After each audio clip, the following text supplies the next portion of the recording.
All right, I believe we've hit a critical mass. So hi, everyone. My name is Kara. I am a second-year master's student of public administration here at Cornell and one of the Southeast Asian graduate co-chairs.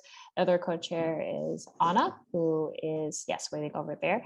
And this is the 9th lecture of the Spring 2021 Gatty Lecture Series, which are a weekly lecture series featuring advanced graduate students, as well as academics, diplomats, researchers, and others who have expertise in Southeast Asia. And normally we're at the Kane Center, but now we are virtual for 2020 to 2021. And as you can see, we're here with Ms. Juliet Liu presenting on Like China 30 Years Ago, Chinese Discourses of Development in Northern Laos. And before I get into Juliet's bio and then move on to the lecture, I'm just going to give a really short overrun of how we're going to do the Gatty lecture. It's going to be about a 45-minute lecture, and we ask you to keep yourselves muted during the entire time so as to not interrupt the lecture. If you have a burning question, we ask you to please put in the chat and save it for the question and answer period. It will be about a 20-minute question and answer period, but we're going to have a hard cutoff at around 2 p.m. Eastern Daylight Time. We prefer that you raise your hand during the question and answer period so we can make it as interactive as possible. But I understand we're probably all really Zoom tired at this point. So if you want to put your question in the chat as well, that is perfectly fine. And me and Anna will alternate to answer your question. With that, I will take it to Juliet's bio and then we can kick it off. So Juliet is a postdoctoral research fellow at the Cornell University Atkinson Center for Sustainability in the Department of Global Development. She is a political ecologist and a China scholar, and she focuses on Chinese overseas land investments, Chinese approaches to sustainable development and foreign aid, and engagement of Chinese firms in transnational sustainable value chain initiatives. And with that, I take it to you, Juliet. Thank you so much.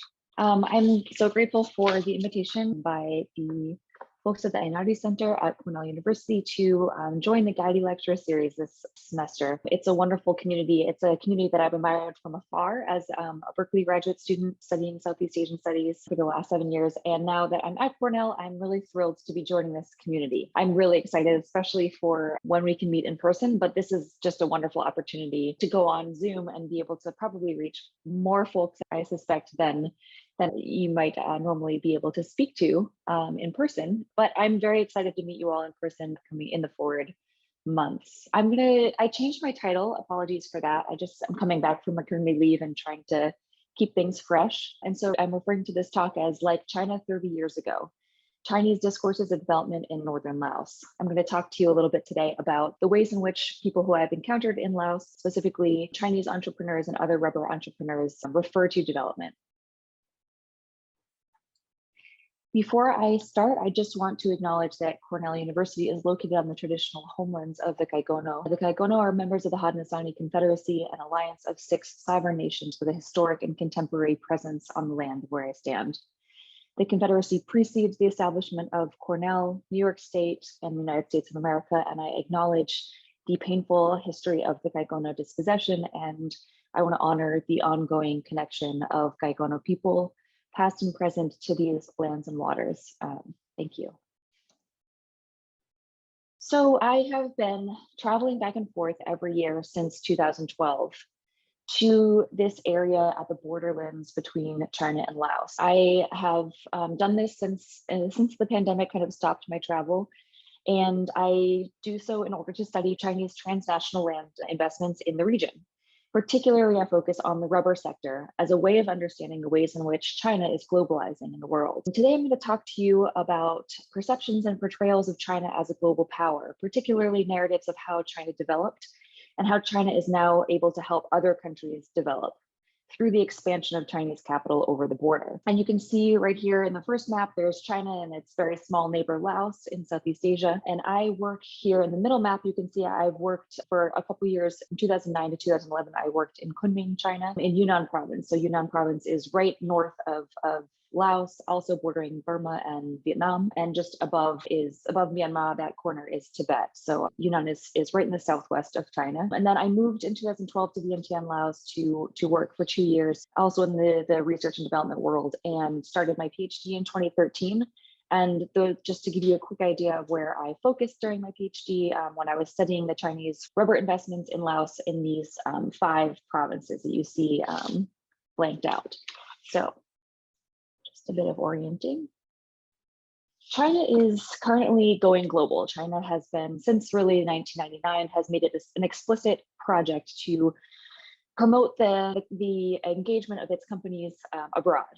And this has started since 1999, but ramped up under Xi Jinping in 2013 when he declared the Belt and Road Initiative, which has catalyzed what was already happening, I would say. And many people are speculating about the implications of Chinese actors encountering other countries around the world. Very specifically, in what ways has China been a success in terms of development, and what ways can that success be a model for the rest of the world? And this discourse assumes that China has succeeded and that China's path to success is indeed a model that can be followed. And so there is debate among countries as to how to follow China. And also, I want to talk about how this works as a legitimizing discourse for Chinese business interests aiming to justify their investments abroad.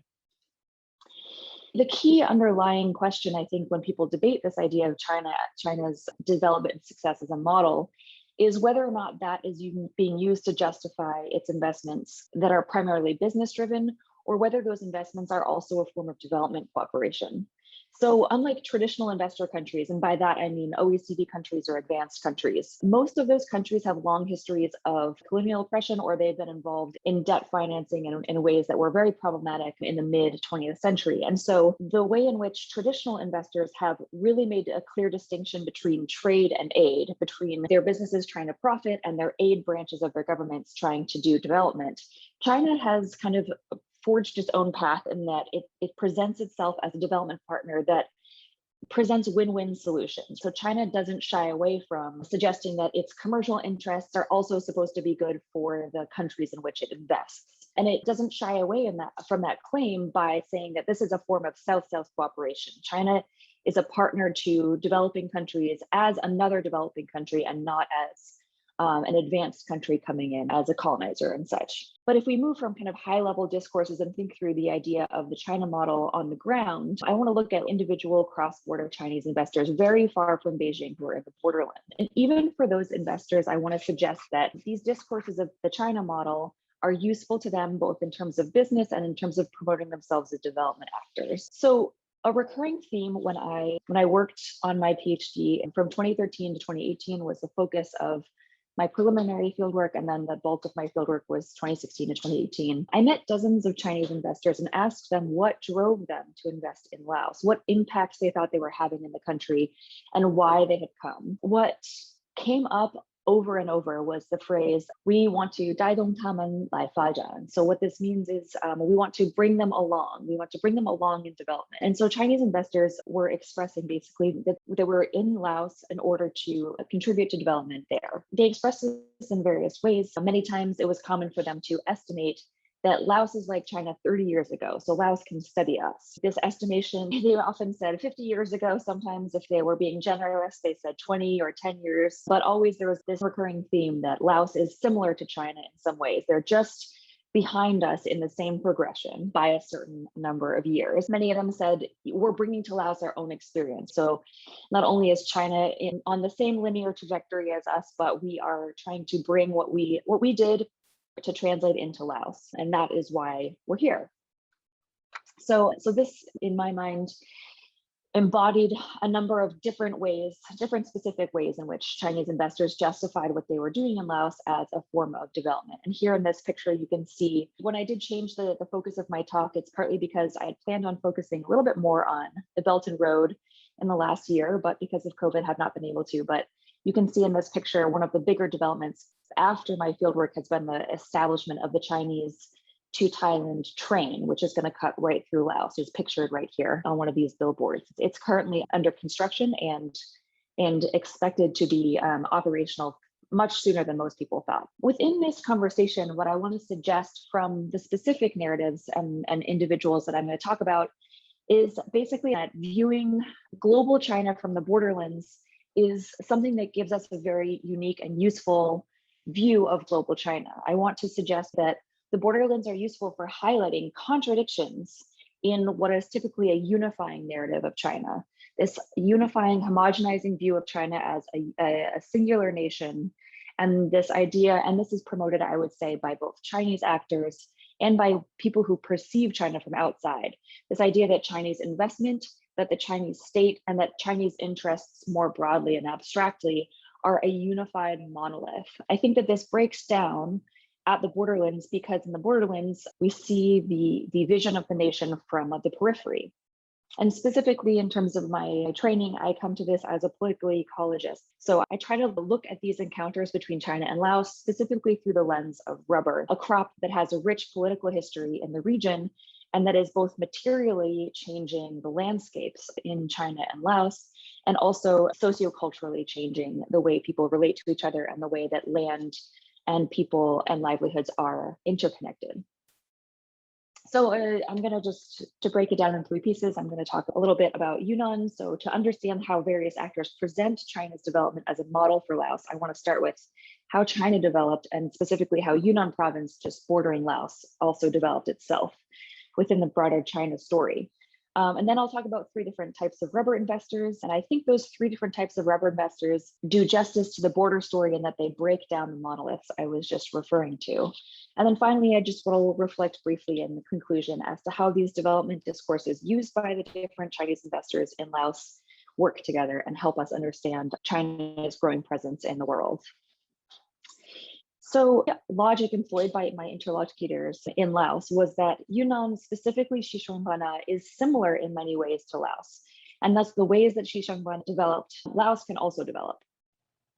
So since the founding of the People's Republic of China in 1949, Yunnan has been relegated to the periphery. So Yunnan has been relegated to the periphery. It is part of, Yunnan is in Western China. You can see it's right in the bottom corner of Southwest China. And it's been in many ways, prior to the founding of the People's Republic of China, Yunnan was much more historically linked to Southeast Asia than to ruling powers centered in current day China. Yunnan was linked through trade routes that were made rich by multiple river systems that you can see here flowing through the province to the Mekong region.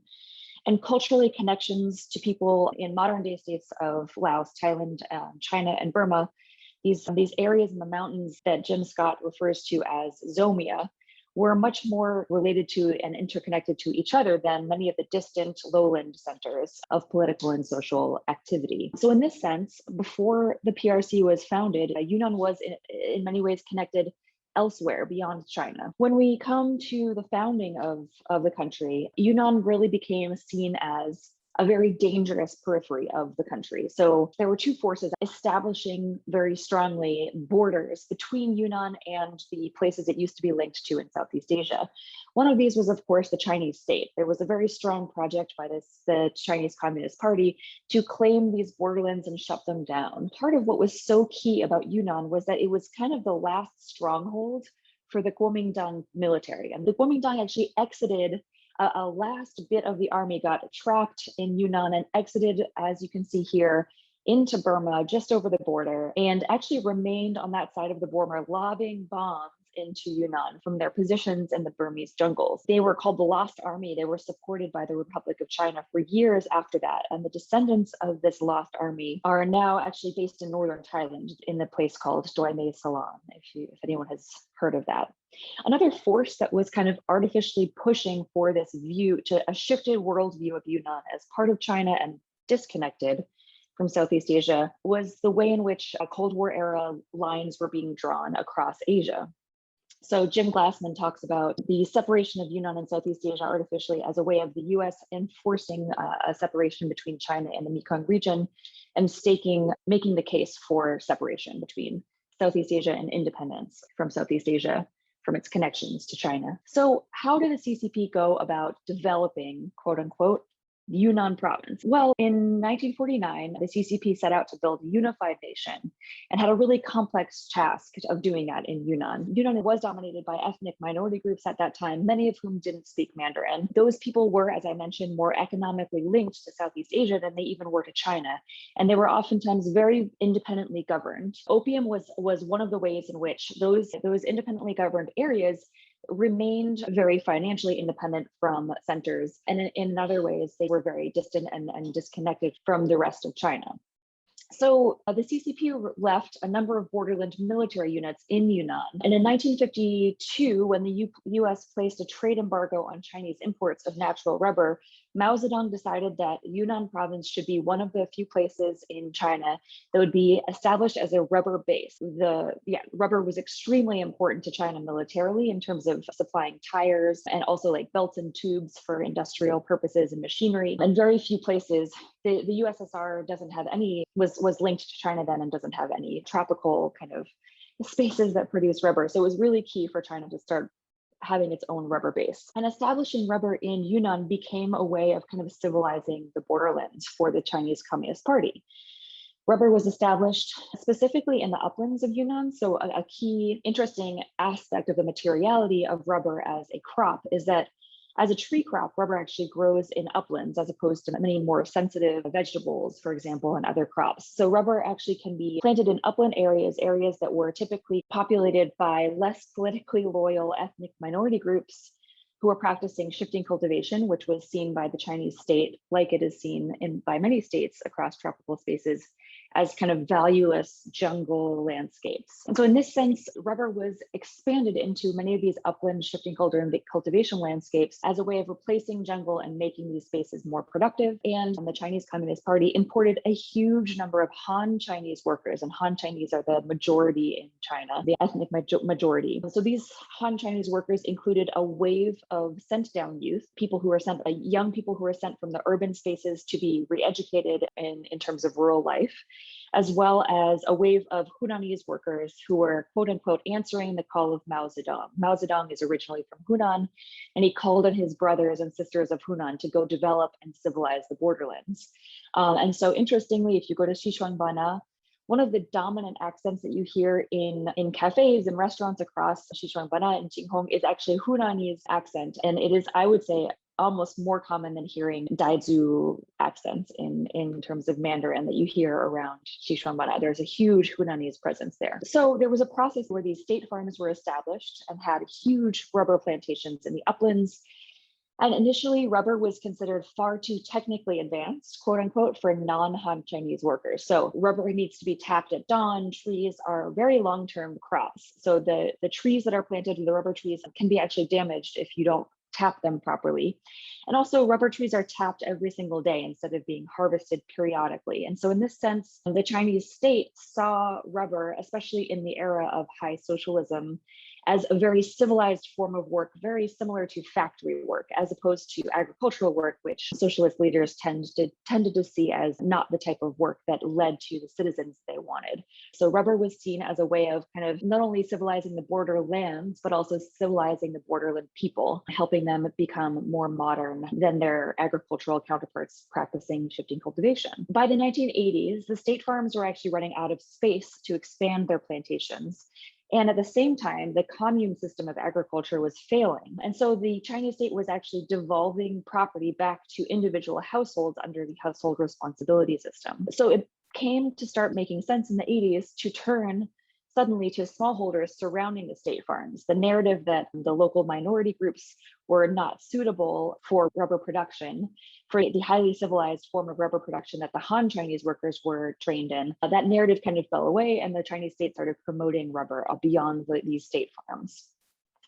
Finally, in the 1990s, the state fully turned into seeing rubber as a poverty alleviation strategy and began actually promoting rubber by providing free seedlings, free tapping equipment, a lot of agricultural extension efforts, and rubber boomed across Xishuangbanna through the 1990s and into the 2000s. And so in this sense, what I aim to show through this history of Yunnan is that the province developed and shifted from being a place that was very connected to ethnically and also in terms of trade and in terms of land practices, very similar and connected to Southeast Asia, into a place that was dominated by Han Chinese ideas of work, land management, and identification with the larger Chinese state. Yes, and in that sense, rubber was at the center of the story of development in Yunnan. So in 1999, we see this sudden shift towards the Chinese state promoting going out. And these things happened in parallel. The expansion of Chinese capital into Laos, which I'm going to talk about, it did begin in the 1990s, and it skyrocketed in after 1999 when the Chinese state declared the going out policy, which promoted going out. But in many ways, it's important, I think, to see China going out as also partly a shift of capital going from east to west.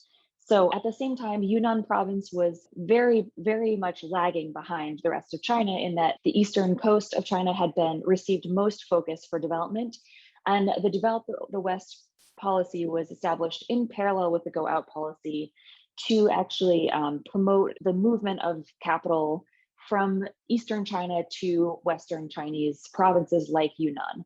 And so what I want to say with this long list of policies that I'm not going to get into is basically that in this moment in 1999, the role of Yunnan suddenly shifted again. Whereas Yunnan Province had once been connected to Southeast Asia and then was suddenly cut off, there were various set of policies of re-envisioning Yunnan as not a periphery, but as a bridgehead, which is a Chinese term that was used by the Chinese state.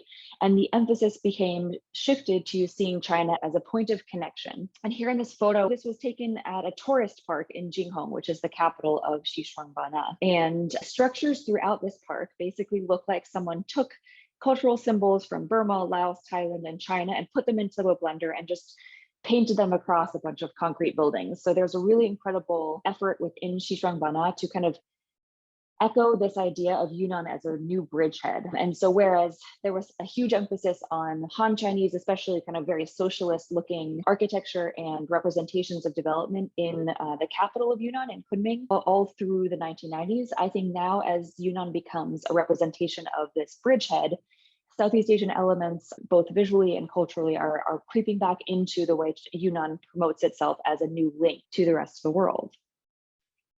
So moving on to 3 quick stories about Chinese capital that I think are illustrative of the ways in which China is expanding and the ways in which development is talked about. So there was a wave of Chinese investment that entered Laos in the 1990s, but this really rapidly increased in the 2000s after the going out policy. This wave of Chinese investment, I think, is often seen as homogenous, especially at international scales. My hope is that in breaking them apart, the individual faces of Chinese investment will help us have a more realistic sense of how different actors and landscapes are becoming connected, encountering each other and changing as a result. When I arrived in Laos in 2012 and began working there was a huge conversation around Chinese investments in Laos, but it was quite simplistic. Most people were asking about how this Chinese takeover was going to be pushed back against. So there was the assumption already that China is taking over northern Laos. And in this conversation about Chinese investments, it revolved in some ways around the ideas of sovereignty.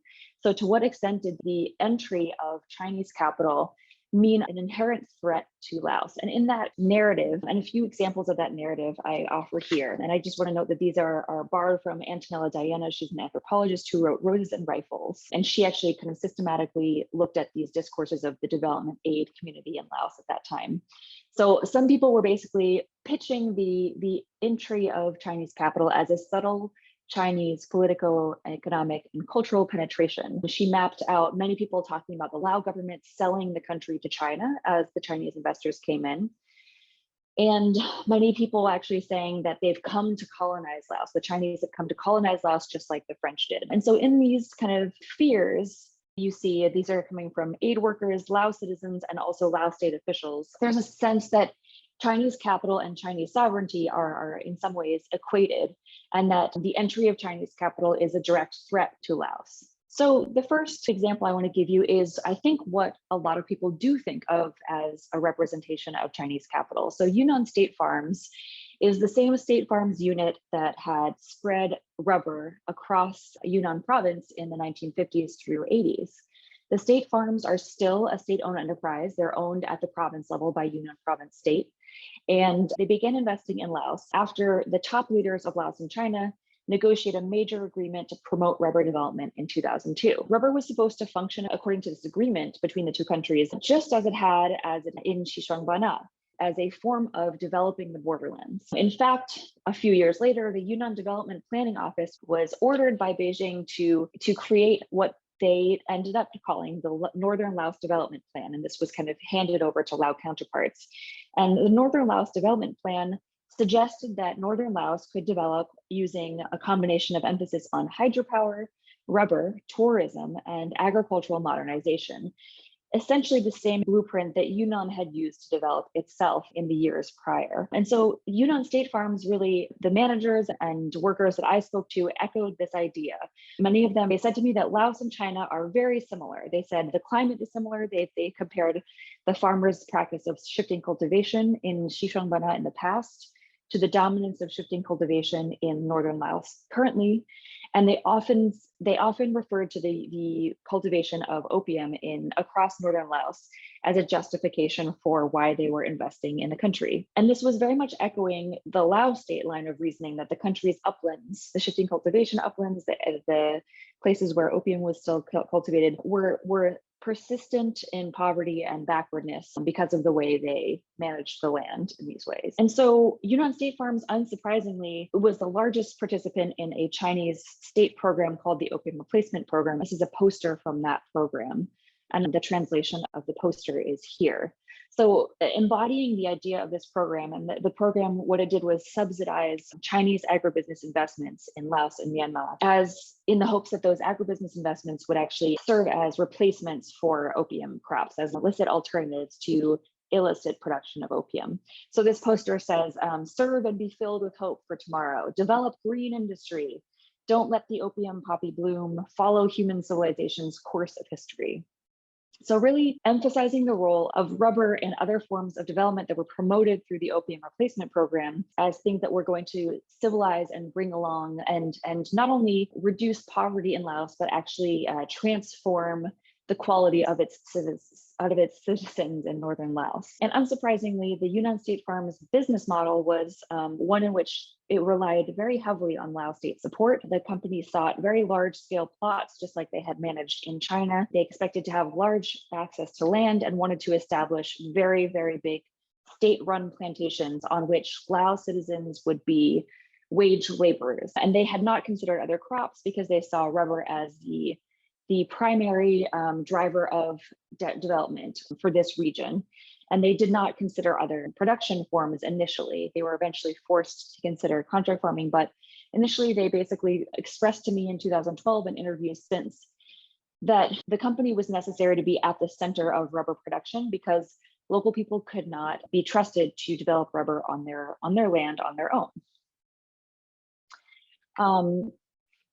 This, however, was not the only form of Chinese capital that is present in Laos. Interestingly, a number of entrepreneurs actually came from China to northern Laos long before Yunnan State Farms did it. One of the people I met and interviewed was Mr. Wen, and Mr. Wen had arrived in Laos in the 1990s, about 5 or 6 years before Yunnan State Farms had begun operating. Mr. Wen described to me arriving in Laos from his humble converted 2-story home in the capital of Yunnan Province in northern Laos. And Mr. Wen had been himself a state farms worker. He had grown up, both of his parents had migrated from Hunan to Yunnan in the 1960s. And both of his parents had worked on the state farms for many years.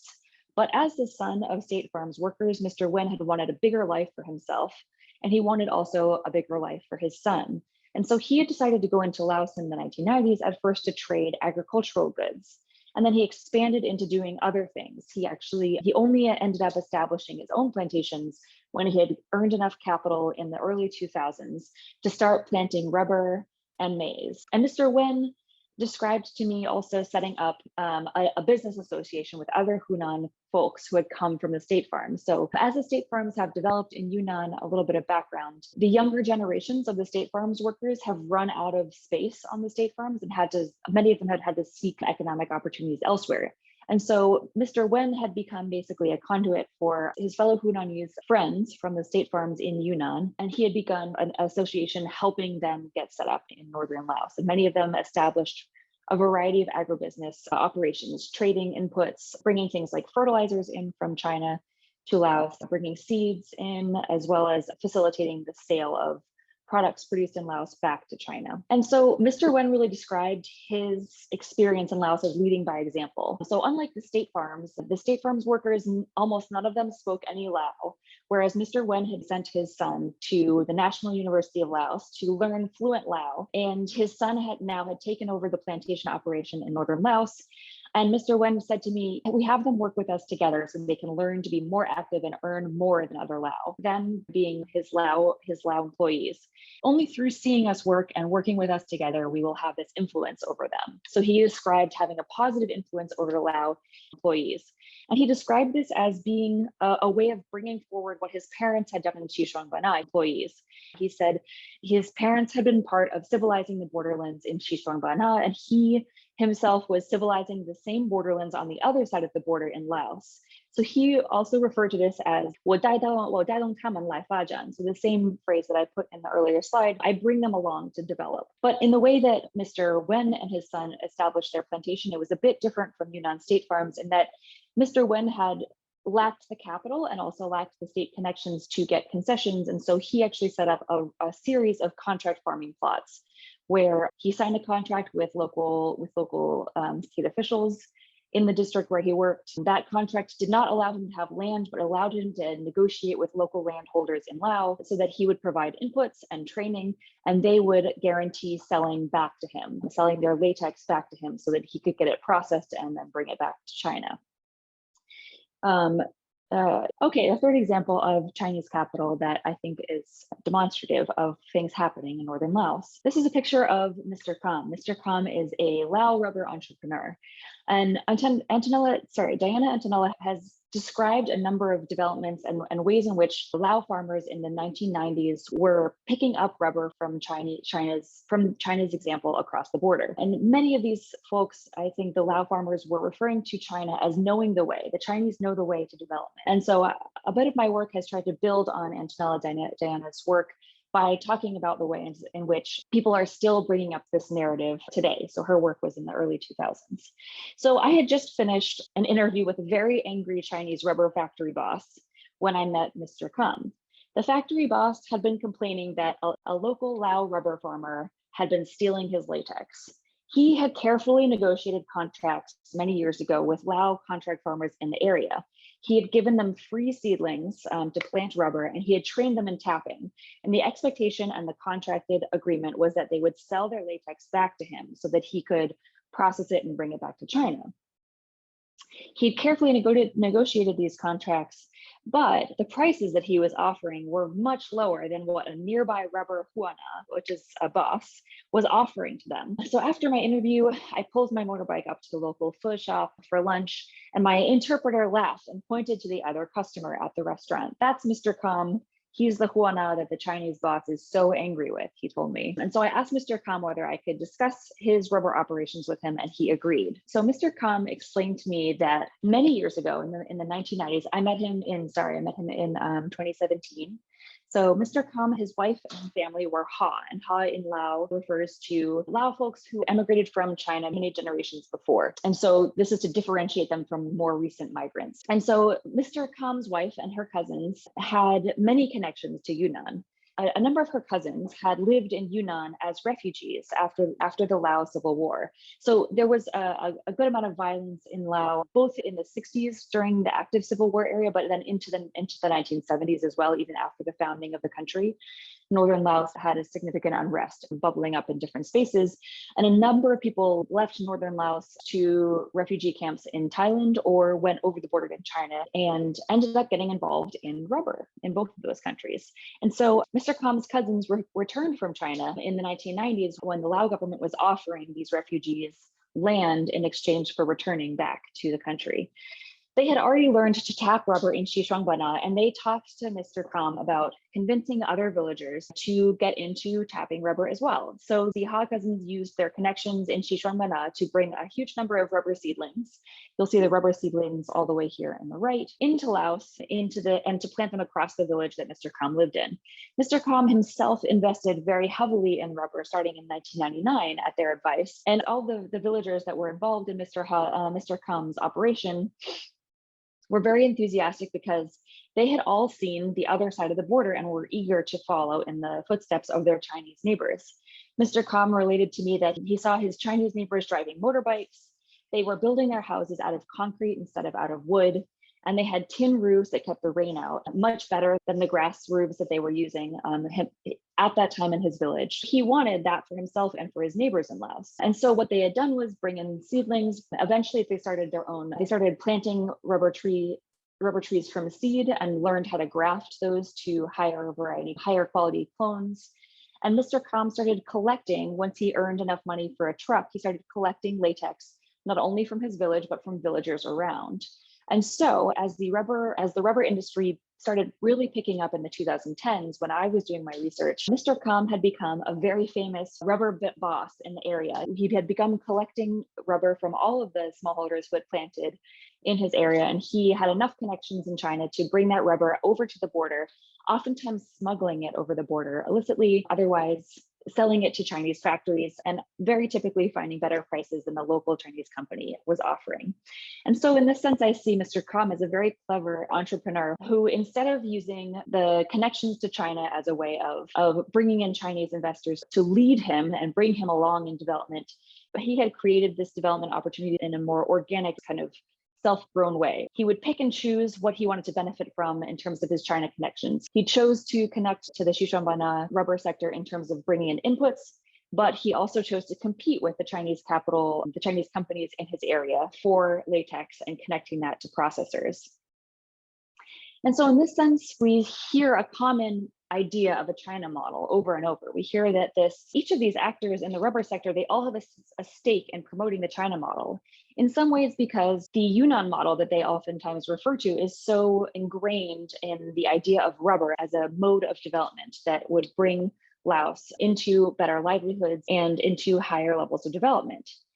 Each of the actors that I met made comparisons between Yunnan and Laos to explain their engagements in rubber and to justify them. They also construct Yunnan as a model inspiring their activities and something that they aspire to translate into Laos. But I also think each of these actors uses that idea that development can be translated to their context in ways that are somewhat self-serving. The state farms was emphasizing a mode of rubber production that is very state-driven, very company-centric. The Hunan Business Association members and Mr. Wen specifically emphasized themselves personally as Hunanese, having a history and identity of bringing development to the border areas through kind of collaboration and through personal work in the sector, and modeling by example the idea of development that they impersonated.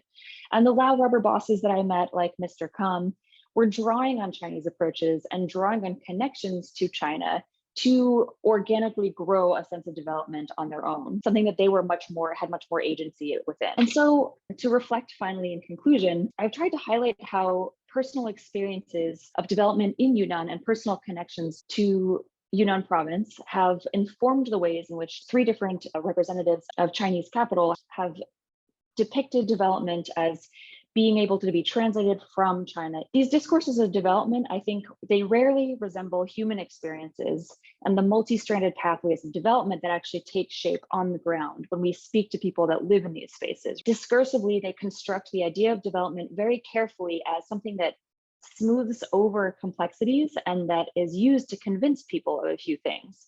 The unity of nation states, for example, it's used to convince people that development consists of common unifying goals. For example, generating profit, improving livelihoods, making landscapes more integrated into the market and more legible. And these discourses of development are unifying in the sense that they promise a very common, very linear progression towards development that doesn't actually translate. So there are a number of contradictions that this actually hides on the ground. The contradictions include historical divides between groups and regions in the nation. So for example, the historical exploitation of Western China and the focus of state subsidies and the focus of development planning on the Eastern China, the coast, has become a definitive of the way in which inequality presents itself geographically in China, and is now shifting to a new center in Yunnan as Laos becomes the new periphery to China. There are also persisting inequalities across groups and conflictual relationships between who gains and who experiences the costs of development. So an example of this is just the way in which Yunnan Province did develop through rubber, and that livelihoods were improved through rubber, but that process of development centered Han Chinese bodies as more civilized and more deserving of the moniker of civilizing the borderlands, whereas ethnic minorities in the area, especially shifting cultivators, were promoted and depicted as less capable of independently developing. And so the fact that these development pathways are all nonlinear and that they differ very drastically as they're experienced by different members of society, this is papered over and kind of and not shown in the unifying discourses that are discussed at a national level as a China model. And so I think representative of that is just that, going back to the same picture I showed before, and I also threw in another picture of in this tourist park in Jinghong, there is an effort, I think, to portray spaces like Yunnan that are in the border regions, that are in these spaces in between unified, centralized views of what the nation of China looks like. These places are now, as the borders have opened and as openness and contact between the countries has become actually central to process of development, they're starting to play with the idea of cultural connections and ways in which the borderlands are vibrant places of modeling development in interesting ways. And so this tourist park, it's marketed to give Chinese citizens a sense that the border regions are no longer a periphery, an underdeveloped, backwards place, but that the borderlands are now a place where China can mix with Southeast Asia and mix in a way that China is still the hegemonic focus for the way that culture is presented, but is seen as connecting and encountering the people of Southeast Asia in ways that it's able to bring its model of development outwards. Thank you so much for your attendance. Thank you for your attention. And I welcome questions and comments. And I also wanted to mention that the former kind of description of my talk was a little bit more focused on infrastructure, which is a product of some of my research on the Belt and Road. And so I know that some people may have seen that before I changed the title of the talk. And if you're interested in more in infrastructure discussions, listen to my podcast, which I co-host. It's called the Belt and Road Podcast, and contact me at this email or by Twitter to chat more about Chinese infrastructure. But thank you for listening. Yeah, I cede to questions. Thank you so much for your wonderful presentation. I'm actually going to exercise co-host privileges to call on Anna because I know she has a really burning question. So we'll go with Anna first. Thank you, Kara. Yeah, I'm using my co-chair privilege to be asking first question. Sorry, guys, we're going to get to your questions in a minute, but thank you, Juliet, so much for this wonderful talk. I truly enjoyed it. And I have a question. You know, I work on Laos and temporality. And you, at the beginning of your presentation, you had this wonderful phrase that Laos is always taught or thought as a belated space. And you said it's like 30 years ago, but sometimes they would say 50, or sometimes if they are generous, they would say 10 years ago. And so it was very interesting thing how others give and take time from Laos to narrate the civilizational discourse. But I wanted to understand temporality of rubber a little bit more and the law for the land. So if you talk about rubber plantations, how long does it take for seedlings to develop into so what is the cycle of a crop production from the seedling to the fully grown tree, and then how long the tree is commercially viable, and how long is the land concession? That's a great question, and connecting to that temporality of rubber, my second question is about the land rights, because I understood from your talk that there is a different variety of people engaged in rubber plantations, Chinese and local. So I'm trying to understand how much land is under local cultivation and how much land is under government concessions. And on that note, I'm not sure if you're familiar with the work of Miles Kenny Lazard. He actually works on plantations in southern Laos, and he thinks of dealing with land as actually having three parties: the foreign country, which is trying to bring the the business in, and then the government who is giving away the titles for the land, and then the local people who actually designate what kind of land will be available or not available for cultivation. So I wanted also you to maybe give us a better understanding of temporality of rubber plantations, and then what kind of politics on land ownership are involved in there. That's Thank you wonderful. so Thank much. you. Yeah, yeah. Thank you for your fascinating questions. And a little bit about the temporality of rubber first. So the cycle of production is the trees are planted, and then between 5 and 9 years after they're planted, they become tappable. And even when they're tappable, there's a few more years in which they are low producing. So usually 2 to 3 years. And what that means is that, and then rubber trees are typically productive until they're through their 25th to 35th year. So I guess in terms of temporality, I don't have a central thesis, but some ideas that might help be fascinating or are fascinating to me. One is just that the amount of time that it takes for rubber to develop is been used as an excuse to say this needs to be a corporate crop, right? Smallholders are not able to plant this and then wait for that long. But that also ignores the temporality of shifting cultivation. Shifting cultivation is a system that sees temporality and landscape very different than the plantation does. And smallholders in Laos who still have as much land as they traditionally managed as shifting cultivators, which means, if their land has not been encroached upon by development projects and other things, then they should have enough space to be able to expand into other places while they wait for their rubber to develop. And that's true across the tropics. Rubber is grown as an agroforestry crop. So again, it's a way in which plantation logics see time and as justifying the necessity of a corporation to manage the plantation. And if we see time the way that shifting cultivators might, it's very different. And the length of the rubber tree also, again, not a central thesis, but it's just interesting to me that because it's a 35-year crop, and oftentimes the land concessions were 50 years, but I get the sense that when land concessions were being granted in Laos, people were just kind of making up numbers.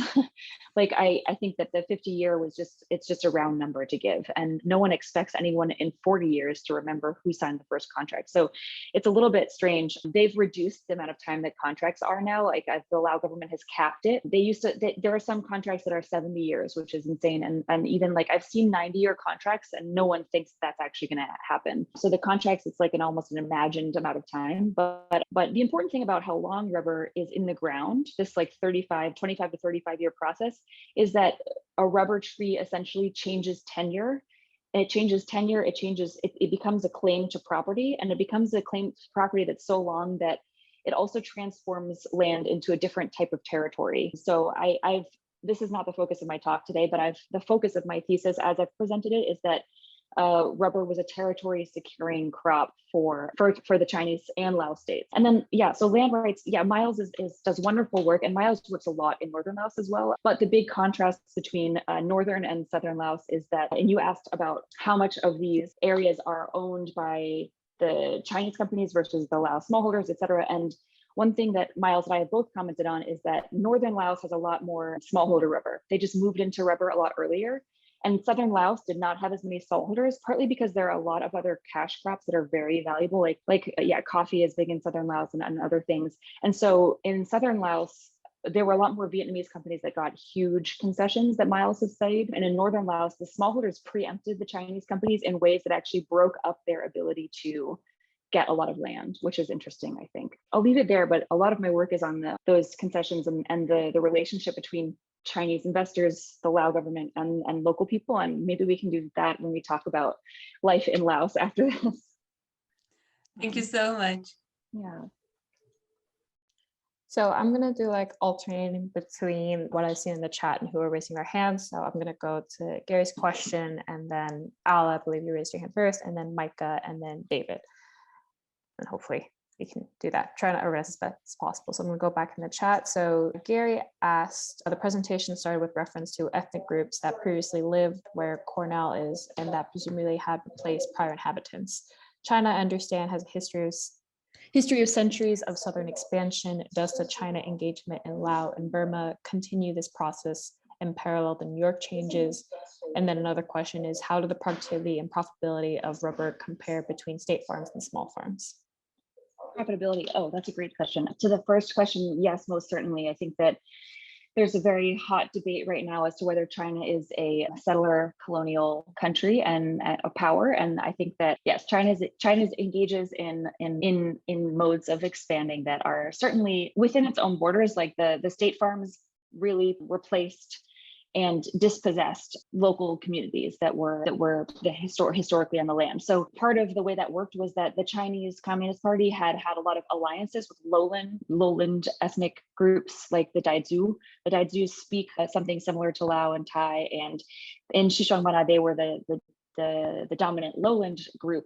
And they a number of the leaders of Dai communities actually helped the Chinese Communist Party. And so in exchange, the Chinese Communist Party didn't want to touch any of those spaces that belonged to Daizhu ruling communities, and found it only politically satiable to take shifting cultivation spaces that were outside of the Daizhu holdings, which were uplands.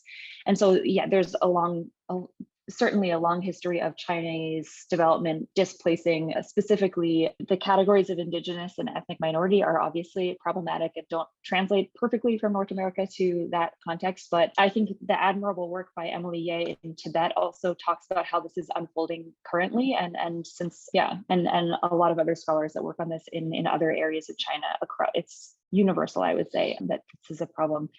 And can you repeat the second question? Because I had an answer to it, but I can't remember what it was. No problem. I'm going to scroll up again. Sorry. Just give me just a second. The productivity and profitability of rubber farms. Yeah. So it's difficult to say on contemporary farms in Laos because the majority of rubber was planted in the 2000s and only started being tapped in 2015-ish. Because of that 7 to 9 year waiting period. And then the first few years of tapping is not full productivity. So there's no good answer to that in Laos, but worldwide, there's a misconception that smallholder is less productive than plantation. And that's something that just has to be looked at case to case. But there's wonderful research by Yi Zhuangfang in China, and she looks at Chinese state farms versus Chinese smallholders. And so she finds that there's higher productivity on state farm spaces, but that those state farms, they monopolize, they took over the most productive spaces, and that smallholder rubber, because of the state subsidies during the 1990s, the state was just, in Xishuangbanna, they were just giving out rubber seedlings, and they were really encouraging people to take rubber and plant it everywhere. And the other problem with calculating comparisons is that a lot of people use rubber as a form of tenure. So a lot of farmers in China, and now farmers are doing this in Laos, they would take the rubber seedlings from the state or whatever, and they would plant it in forest areas they were afraid of losing to the government. Because the government refuses to title shifting cultivation space. And so in that sense, they were actually planting rubber in places they don't intend to tap intensively. And so the comparison between state farms and smallholder holdings is problematic, as you can see, because the comparison between the two systems, both systems are not made to be high yielding to maximize intensivity. Nevertheless, there is, in more controlled experiments, it's very easy to show that smallholders are able to tap rubber as efficiently as companies are, and smallholders are more resilient to market fluctuations. And that's something in agricultural studies that's true across a lot of different crops. I hope that answers your question, Gary. Thank you, Juliet. Can we invite Al Lim to ask his next question? Hi, Al. I need to edit the security. I'm so sorry. Okay. I think you should be able to unmute yourself. There we go. Wonderful. Appreciate it. Thank you so much for your talk. I'm doing environmental anthropology at Yale now, and great. A lot about Michael Dove's work. This idea about rubber, about the land, temporalities, and Sweden agriculture being actually really, really good for the land. So my question was more about the word that Lao people would think about development. So there's this idea about fachan in Chinese, but in Lao, it would be like patana, or how is that different from this idea about fachan? And in Thai, for example, there's a difference between like versus like anjalan, like advancement, this moral kind of distinction that Andrew Johnson makes in his first book. And I'm wondering how might this even compare to Burma, like the other kind of border with Yunnan area. So yeah, we'd love to hear more about the kind of, not just Chinese translating to Lao, but how that's kind of interpolated or translated back.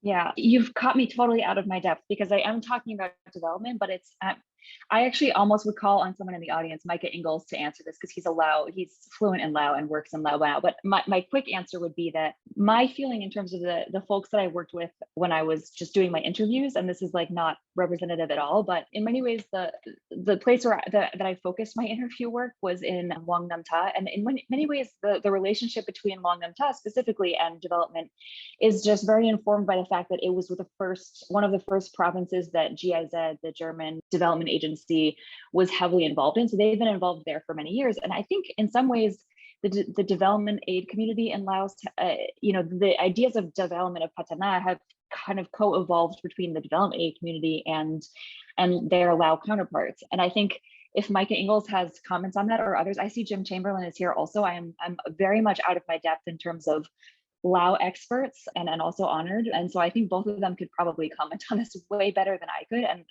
it also shows all that you have a very keen eye for pieces of what I was presenting that are still in nascent kind of development theoretically. But the idea of the Chinese idea of Fajan is I think very focused on in terms of the people that I encountered, is focused on Chinese Communist Party ideas of Fajan, and that idea that I presented that high socialism is still very definitive of how Chinese state actors see what is desirable for development. So the idea of creating a factory worker out of a backwards agriculturalist is still really, really dominant. I would love to see, or even welcome Jim or Michael or anyone else that I probably am not seeing that knows better to comment on those things.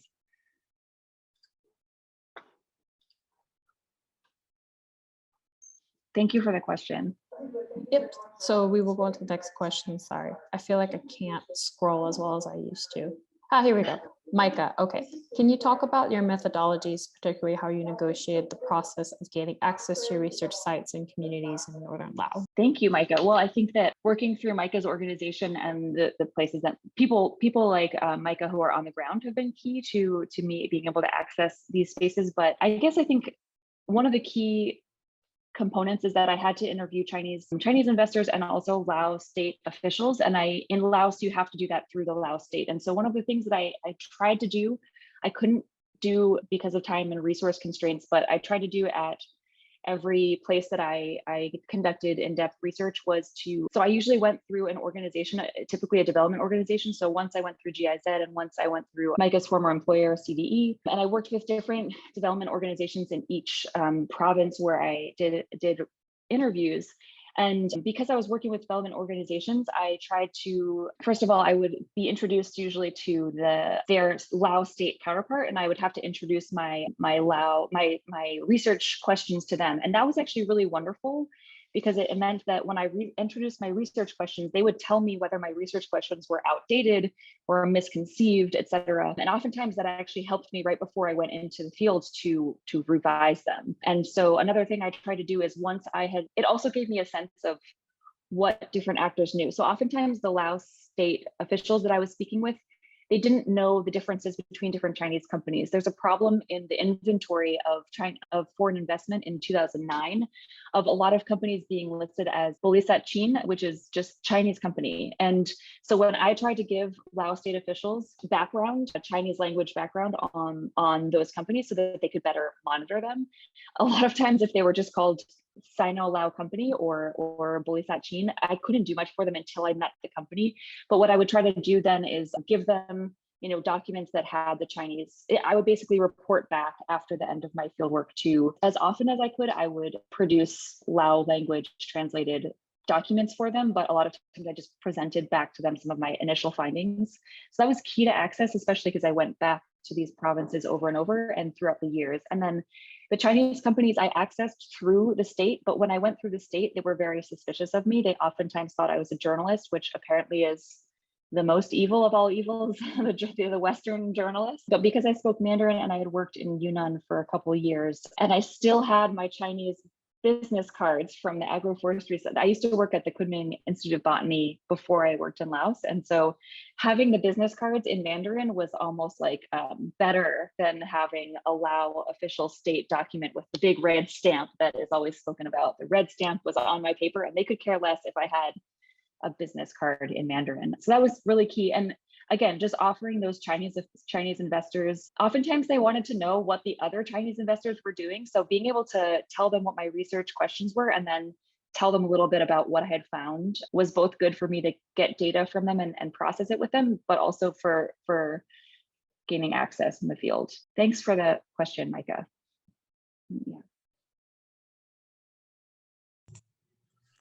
Thank you, Juliet. And then we see that David had a few comments through the talk, and you have your hand raised. So let us invite you to summarize whatever comments through the presentation and ask your question.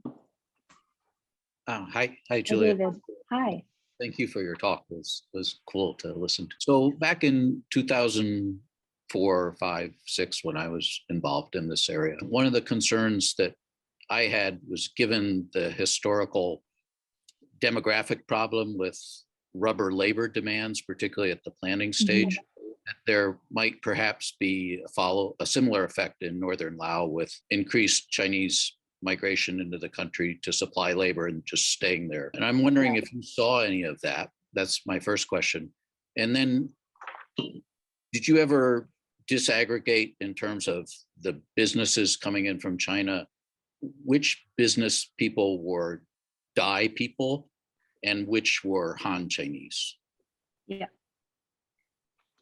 Those are great questions. So yeah, I can tell that, yeah, David picked up on a few things that I didn't get to explain, but so the Chinese labor issue was a really big question, and it actually is one of my remaining question marks that I have, but I have some ideas as to why there hasn't been an influx of Chinese labor. And so first I should say that your impulse that I think that, and other people's impulse that these investments would involve a huge influx of Chinese labor, I think was a very good impulse, because along with that narrative of like Laos is China 30 years ago, a lot of Chinese investors, and this is like word for word, they would say to me this phrase constantly: the Chinese people are very many and Lao people are very few. And like, yeah, ren shao. So China has a lot of people and very little land. Laos has a lot of land and very few people. And so the Chinese investors, I think, even when I was encountering them in 2012, which is about five years after they had started, they were at that point still like anticipating getting a lot more land. They were anticipating getting more land. They just thought things were slow in Laos. And I suspect that they were expecting to bring in a lot of Chinese labor, partly because the first wave of Chinese investors really established themselves in Luang Nam Ta and just very close to the border. And so in the areas that are close to the border, there are actually like border certificates. So the Chinese citizens and the Lao citizens that are within 15 kilometers of the border are allowed to go in and out, to pass through the border without paying fees for 15 days, I believe. It's 15 or 30 days. So the idea that a lot of Chinese companies had, I think, that they didn't say to me, but they then referenced as being convenient, I think a lot of them expected to be able to break those 15-day limitations and just bring in Chinese laborers that were based on the other side. So I think they expected to do that, but I think that the Lao officials caught on. And I think that accessibility in terms of roads is still like, it's still more easily monitored. I'm actually just not quite sure why it hasn't happened, but I know I've heard many stories of Chinese local police just charging absurd fees for any laborers they find, and charging them over and over and over for any foreign laborers they find that aren't well documented. So I think that essentially the Lao government may have just prevented the influx of lots of laborers. And the other problem, I think, is that the price for rubber was really high in the late 2000s when these Chinese companies were establishing their plantations. At those prices, it would have been profitable to bring Chinese in and have them live in plantations in Laos. But the price dropped in 2011, and that kind of impacted Laos in 2012. And I think that meant that the profit margin reduced, and the ability to pay Chinese labor the amount that Chinese labor wanted, which was a little bit more than Lao labor, would be too much for the companies, if that makes sense. And then very few Dai investors. Part of my research was on the Xishuangbanna side and figuring out what the political economy of rubber and the history of it was in Xishuangbanna. And Dai people just have, so historically, because the Dai people did not lose as much land to state farms and other things, they just have stronger recognition by the Chinese state of their land holdings. The Daiju are also oftentimes resented by state farms workers and resented by other minorities in Xishuangbanna because they have a lot of land still. And in the wave of development, they've been able to like basically become like landholders. they oftentimes are renting out their land to others to farm. And so they don't have economic incentive to go into Laos. It's too risky, they think. But Aka, yeah, I just see someone, yeah. Aka are investing much more. People who have more land constraints and fewer opportunities to develop their own opportunities in China are seeking land across the border through their own connections in Laos, much more than the Daizu. I hope that answers your question. That was yeah, thank you. Great insight. Yeah.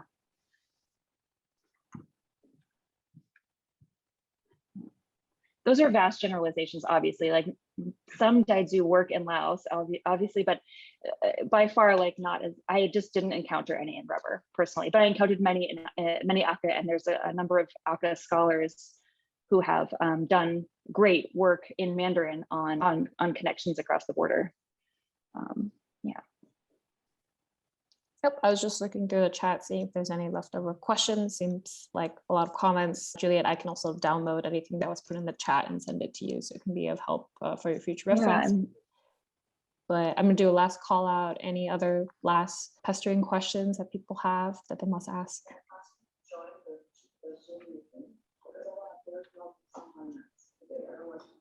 If not, well, thank you so much, Juliet, for your wonderful presentation. It was really engaging, and I'm sure everyone feels the exact same way. With that, I hope everyone has a great rest of their afternoon or morning or night or whatever you're calling from.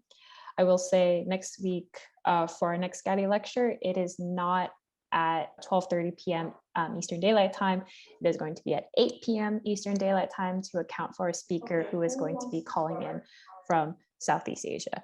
Huge time difference. So keep that in mind if you want to join next week. But yeah, anyways, thank you so much, Juliet. Hope you all have a wonderful rest of your day. thank you.